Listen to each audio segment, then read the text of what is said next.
What's up YouTube? 2012 Acura RX350. I'm showing you how to reset the maintenance required light. Let me show you what light I'm talking about. Not really a light, it's more of a message.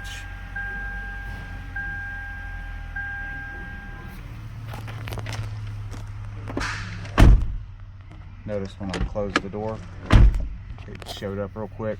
I don't know if you caught that, but there it goes. Well, I'm going to show you how to do this today. It's a very simple procedure.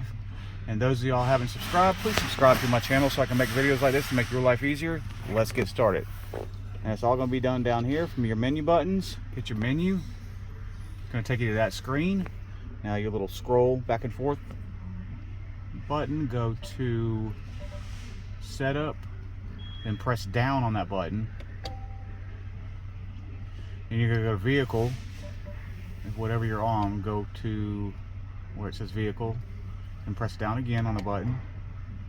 Maintenance, press down again on that button, and it's going to be your little maintenance screen for all the different stuff. In this case, we're doing the engine oil. Push down on the button again. 5,000 miles because it's a synthetic oil. Hit OK. Set dealer, press down again.